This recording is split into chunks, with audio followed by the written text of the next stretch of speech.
We are live, son. 10-1. Our Lions went down to Indianapolis and took care of the Colts. Let's talk about it.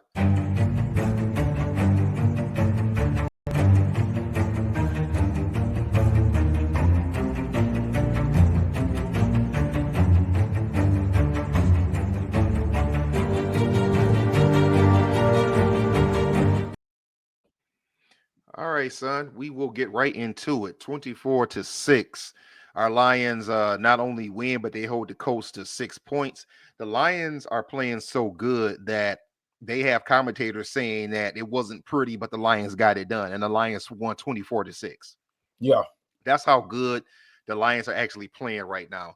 The defense played very well. That first drive, son, down the field, it did look like it was going to be a long game. Now, I don't know if I told you this, son. My prediction for the game was 31-16 Lions.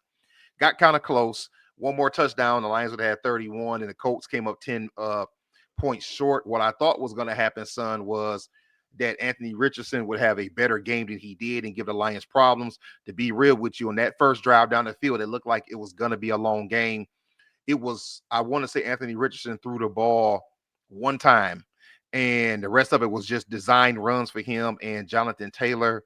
They get down, they only get a field goal out of it, as you can see right there in the first quarter.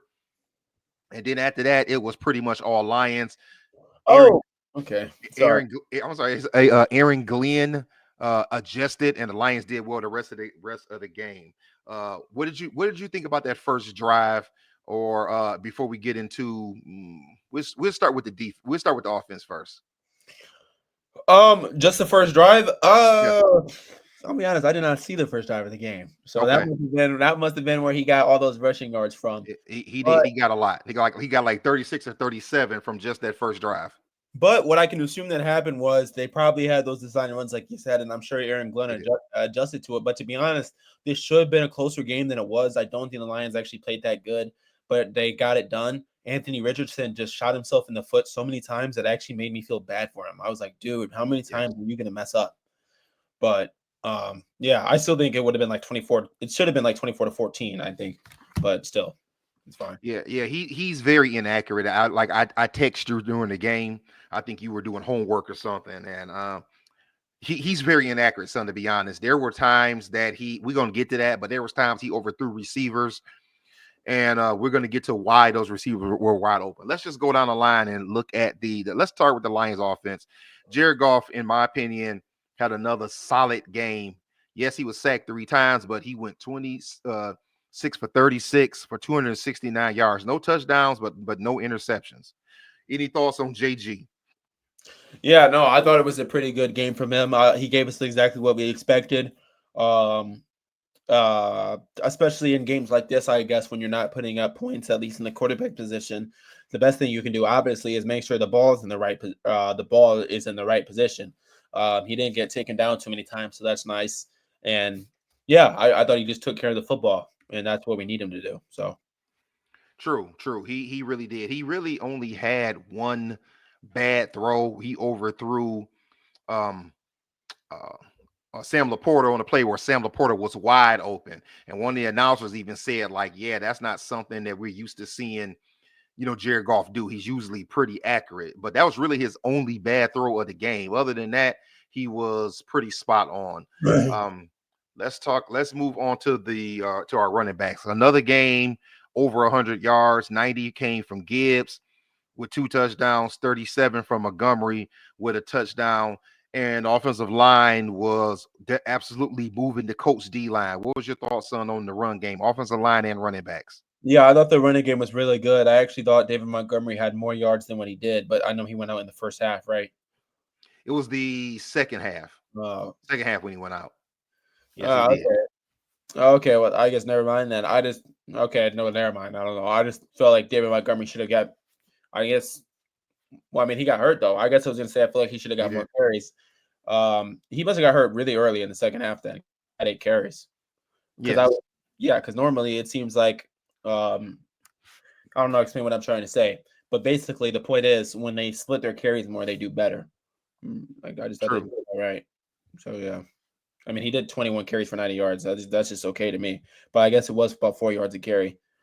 So yeah, I Yeah. mean, I thought Jahmyr Gibbs did it pretty good carrying the load while Montgomery was gone. And then we're gonna look at the receivers, 26 receptions for the Lions, 5 from Jameson Williams. He had some very good catches. 6 from St. Brown. Tim Patrick had 4, Montgomery 3, Brock Wright 2, Sam Laporta 3, Jahmyr Gibbs 3. We spread the ball around. If you even look at the targets, for the most part, our receivers handle business. As you can see, Sam Laporta, he was targeted 6 times, but like I said, one of those was a bad throw by Jared Goff. Any thoughts on our receivers? Yeah, no, I thought they look pretty good. It's nice to see that Jameson Williams has been consistently getting the ball. So yeah, Amon St. Brown has been real consistent as well, which that's what we expect from him. Yeah, exactly. Well, And we put up 24 points, all rushing, but and 3 by my guy Jake Bates. Let's move on to the defense. The defense only gave up 6 points inside Indianapolis. You see the numbers on the screen, son. Anthony Richardson, 11 for 28, which is, that's not good. 172 yards, no touchdowns, no picks. We held their running backs to under 96 yards. Their receivers, we held them to 11 catches for 172 yards, no touchdowns. And then you look at our defense and you see where guys were. Jack Campbell all over the place with 9 tackles. Rodriguez was back. He played a lot because of Anzalone being out. He had 8 tackles. We had no sacks. I just realized that. No sacks. And then you look at the rest of the defense, son. What stands out to you? the main thing that stands out is Carlton Davis. He was completely locked down from what I saw. Like I said, I didn't see the whole game because I was not. Yeah, I didn't see the whole game, but yeah, what I saw mainly was them just targeting. I don't know Vildor's first Vildor, name, but Kindle. Kindle. Yeah, they were Yes, targeting Kindle Vildor. Like, they I mean, were. he probably gave up 7. What they had 120. How many yards did they have Let's receiving go. total? They hit the receivers had 172 Yeah, yards. he gave up half of those yards. I mean, he had to have gave up half those yards. I mean, I'm just totally tripping because every time it was a downfield shot, if it was Alec Pierce or if it was Michael Pittman, I don't know. And it seems like Aaron Glenn was trying to do his best to get him in the right position, but it just wasn't working. So, in my eyes, that means that Carlton Davis must have been locked down because they didn't really throw his way, and he really was because he only had 1 tackle. So, and I'm as you a can see, Vildor was way up there. I'm gonna be honest, man. I don't know this for a fact. I might have to rewatch it to see, but he probably gave up 120 of those 172 That's yards, more man. than that. That yeah, I'm being honest, man. Like I'm not. I really feel bad, dumping on the kid the way I am. But like, man, he was getting ate up out there, man. And even the announcers said that after halftime that the receivers were telling Anthony Richardson, bro, just throw at Vildor. If you see yeah, me on him, just throw the ball. Like that's what the receivers were saying. That's how you know that you in it bad, man, when the other receivers are actually saying, look, bro, uh, target that dude. yeah. Okay. Well, that's good for that. Now let's talk about the bad. We talked about the good. Let's talk about the bad, son. David Montgomery, Taylor Decker, Carlton Davis, and Khalif Raymond all go out with injuries. I'm trying to see if I'm gonna try Wait, to pull Carlton up. Davis went out with the injury. Yeah, he got hurt too. He, Uh, I yeah, don't know. yes, son. Yeah, he also got hurt too, man. It was a bad day for injuries. Let's see. Let me go to Pride of Detroit real quick and see what they're saying about injuries Knee because injury? because this is the thing, man. This is the type of thing that can derail your Super Bowl season. We already have Hutch; he's done for the season. And Zaloni, we should get back in the playoffs. All the other guys who have been hurt, and then we get 4 more guys today. Let's see. They're saying, what happened to Cleve Raymond? It says, he was injured. Yeah, he injured from the punt return. I remember I think one of our players fell on him. I was trying to see if it gave a report. It said Raymond is the team starting punt returner. After the game, Lions coach referred to his injury as only one on the day that could be considered a little more serious, which is not good. Another reason it's not good because Amon St. Brown was back taking punts after that. He was back there being the punt. He was the punt returner. Yeah, I'm sure they're gonna figure out a different guy for that. Because I was thinking Yeah. to myself, I'm like, dude, they don't got someone else. And he did look hurt when he walked off the field the way he limped. So now Khalif Raymond could be out for a minute. Let's see what they say about Montgomery. Son, I want to say they said it was a shoulder. Yes, right there. He left in the third quarter with a shoulder injury and didn't return. Montgomery was seen leaving the field after catching the pass 14 yards. Montgomery was real questionable to return. He eventually returned to the sideline with his helmet, but did not enter the game. So this guy says there's bigger fish to fry. It was a smart decision. He'll be ready to go Thursday. I guess we'll see, but we're hoping so, right? So yeah, son, they said that was a shoulder injury. Yeah, I'm sure it'll be fine. Okay. Taylor Decker. Now, Taylor Decker did come back in the game, but it says Decker returned. Detroit also pulled Decker. They pulled him late in the game. It says the Lions left tackle seemed to downplay the injury after the game and said he plans on playing on Thanksgiving. I'll be all right. I'll be good to go. Decker said, I should be good. I don't know if I'm supposed to say that, but I'm good. So I know that's a player talking about that, but he did come back in the game. So I want to believe that the Lions wouldn't risk him being further injured. But Taylor Decker, son, you refer to as it said his knee and ankle injury. I don't like the way that sounds, but he did return into the game. Any thoughts? No, I don't think that's a big deal at all. The only guy I really would be worried about being hurt is Carlton Davis. We have depth at line. We have depth at running back.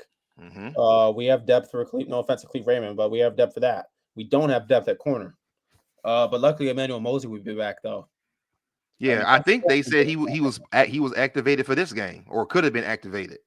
Yeah, I was really confused about that because that's what one of my friends was saying. But obviously there was a reason why he wasn't out there. Yeah. I was confused. Well, here it is right here, son. It says Carlton Davis was down in the second half of what was described as a knee injury. He did not return to the game, but he was on the exercise bike during the fourth quarter. He, too, seemed a bit optimistic about the injury after the game. And whoever, Richard Silver, I'm sorry, my bad, Richard, he said that he recorded him says that he could be feeling better physically, but I'll get back, get some treatment, and I'll be good. Of course, we know that's kind of what football players do and say, son. They're tough individuals, as you know, and they're going to say that they're going to get back out there. This says, will any of these guys play on Thanksgiving? Decker already said he plans on playing. Montgomery seemed optimistic. And you know he doesn't want to miss playing time against his former team, which I agree. It says it's a little less clear for Davis and Reynolds, seeing as Raymond was declared out during the game, but he's got the longest journey to return to the field by Thursday. Davis sounded optimistic. Yeah, Terry Arnold can return from his groin injury that held him out of this game. And Coach Dan Campbell was a little more cautious than the players themselves. Campbell said, I feel okay about three of those guys, Decker, Montgomery, and Davis, but Leaf could be a little more serious. Okay. So that's, injuries, son, injuries. We know the injuries happen. But unfortunately, these injuries, man, are piling up. And, when you're trying to make a run like this, you really need everybody as healthy as possible. So in your opinion, son, out of the four guys that are out, how would you handle this if you were Coach Dan Campbell? Let's just how would you handle? Let's say that Khalif Rain, let's just say he's not ready to go, but Decker, Montgomery, and Davis are kind of hurt, but they can go. What do you think should happen? Oh, I mean, me personally, I mean, I don't know. I mean, I guess it just depends. I think, I mean, yeah, I don't know exactly what's up with David Montgomery. Carlton Davis is not going to play though, because it was his knee. I don't think he'll play. That's a cornerback and his knee's hurt. That directly affects it. David Montgomery, I mean, I know that's his shoulder. I feel like he might play though. And like you said, that's his old team. Yeah. And I'm not really worried about Taylor Decker because we already have. I mean, I know he's like one of our better linemen, but we have such a good backup lineman. Yeah, my gut tells me that Decker's going to play. Decker's going to play, and Montgomery is going to play. Carlton Davis isn't. Yeah. They just have to figure something out. Hopefully, Emmanuel Mosley can go Thursday. Tyrion Arnold, hopefully he can go, man, because Kindle Vildor, man, man, I'm glad the guy got his chance. I'm glad that he fought and he made the practice squad and they, he made the cut and made the team. But, man, I mean, after that 49ers NFC Championship game, I kind of had enough right there. But after I saw it today, like, dude, you were getting targeted, man. Like, you got to take that personal. You got to start taking it personal as a corner and say, bro, they're throwing the ball at me every play. Yeah, if it's two backup corners, we might lose the game. I'm not going to lie. Because Caleb Williams is better than Anthony Richardson. And they have better receivers. He is. And the reason why I think that to close, son, I think that it's going to be very important for Taylor Decker to play is because say what you want to say about the Bears, but the Bears do have a good defense. They have a good front seven. They can get after the quarterback. So we're going to need our offensive line to be ready to go. Now I don't want Decker to play if he's hurt. I don't want him to play if he's hurt. But I mean, we do, need him out there. So I don't want to, saying Dan Skipper came in and did good, but I mean, I want the offensive line to be at full strength. And if we can get Montgomery in there, if it's just a hurt shoulder and he can play, let's get him out there and let's take care of these Bears, man. Bro, how are y'all who gonna say Bears already? says Bears playoffs hopes are gone, but at least Caleb Williams is just arriving. So okay, maybe Caleb Williams is balling. How are Well, they? they did lose today. They lost again, and it was a close one. Basically, they'd have to win out, probably, right? They probably would have to win out. Yeah. Let me see if I can get something up here. Yeah, they probably would have. Might still be screwed because I remember the Lions went 9-7 or 9. I remember the Lions one year were barely above 500, and we still did not make it. Well, let's look at this. Let's look at the playoff standings right now. Sorry, let me share this screen with you, son, because one of the things that yeah, I mean, I don't know, man. I mean, the NFC 9-7 may not get it done anymore. Yeah, well, the Bears is a must-win game then, since they're that bad. Yeah, well, no, it's a must-win game.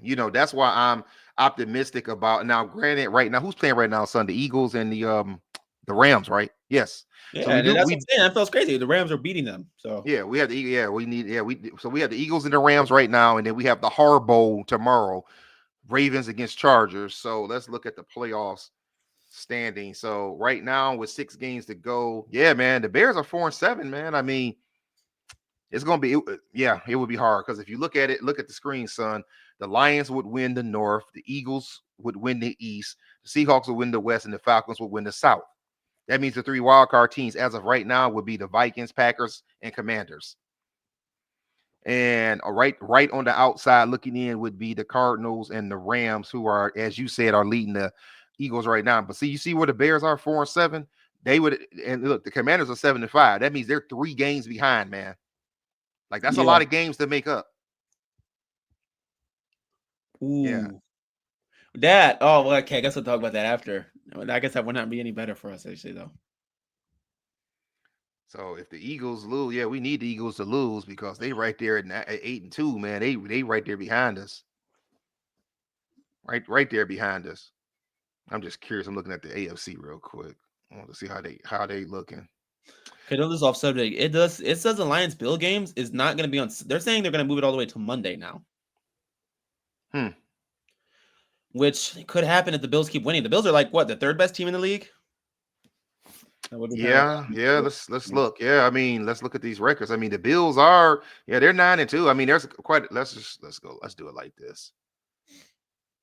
Yeah, let's just go. Let's go by the league. Let's see. So can you see that, son? Lions, Chiefs are 10-1, and then right behind them are the Bills. Steelers are 8-3. Who? Oh yeah, the Steelers are balling. Mr. Unlimited. Yeah, Mike Tomlin, man, come on, man. I mean, and don't question the Hardballs either, man. Coach Harbaugh not playing. No, son. That Harbaugh is going to be good tomorrow. Yeah, the Harbaugh. Yeah, that's gonna be a good game tomorrow night. I'm turn the team around. Yeah, I'm at least gonna watch the first half before I fall asleep on it, but I'm at least gonna watch the first half tomorrow. But yeah, there you are, son. Look, I mean, right there, yeah, the Bills are there. So you saying that game might be flexed to Monday night? That's what some Detroit Nation article said. But I mean, it's kind of like, I guess we wouldn't be surprised. It probably will be a sold out game. Yeah, the Lions and the Bills keep rolling. Really, if you think about that game, it's really only a few weeks away. Yeah, it's only a few weeks away. What, next week? Thanksgiving at home against the Bears. Week after that, Thursday night at home against the Packers, and then it's the week after. So it's 3 weeks. Wow. Oh well. Yeah. Well, it's we'll make it do what it do. Wait, they didn't play on Thanksgiving last? Oh, that was 2 years ago. 2 years ago, yeah. 2 years ago they played the Bills on Thanksgiving. Yeah, because we barely lost. All right, so we're coming up on the 20-minute mark. Did we forget anything? No, I don't think so. All right, man. Well, I was very happy with the game today. 24-6. We handled business, and I'm very proud of our One Pride Nation. I mean, that Indianapolis was full of Lions fans. I was on Twitter yesterday, and they were showing Lions fans at the bar watching the Michigan game, watching Michigan beat up on Northwestern. Yeah, and it said One Pride Nation takes over Indianapolis. I mean, we were in the bars, and I mean, in the restaurants and bars watching the game, watching Michigan football. And took it over, and then it was so loud in there that it was full of Lions fans. So I'm very proud of the One Pride Nation, man. Yeah. Traveling well. So Oh, no. So this is a thing. I was just making sure before this. So the Lions have been on a crazy losing streak on the Thanksgiving, an insane losing streak. oh yeah, for sure. Yeah. It's going to be a close game then. Yeah, it's going to be a close game just because of that. I can guarantee that. I think it might be a close game. I think it's going to be a closer game if some of those guys we named earlier don't play. Yeah. I Yeah. think we can. Well, not really. I'm not because you know how I feel about Khalif Raymond, son. I think we can make it a few games without him, but like if he's hurt, man, that's gonna sting, man. Oh, yeah. Because even one of the announcers mentioned how good of a blocker he is too as a receiver. He's a good blocking receiver. So it's not just that he's a good punt returner, but he's also a good blocking receiver. So I mean, we're gonna feel it. But you know what though? We have Tim Patrick. He can step up. Maybe Allen Robinson can give us a little something, and we can kind of see what goes on from there. But I think that we can beat the Bears on Thanksgiving. I agree with you, son. I think it may be closer though. I think that we might be looking at a 24-20 type of game. Yeah, me too. You know, Yeah, I think it's definitely going to be decided in the fourth. yeah, exactly. Well, son, if you don't have anything else, man, people, if you haven't already over on YouTube, like, comment, subscribe, hit the notification bell so we can keep talking Lions football. You see our TikTok right there on the screen. Go over there and give us a follow if you will. And you see our Twitter/X page scrolling at the bottom. Go over there and give us a follow as well. All right, Lions fans, we will talk to you after the Thanksgiving game. Until next time, peace. Peace.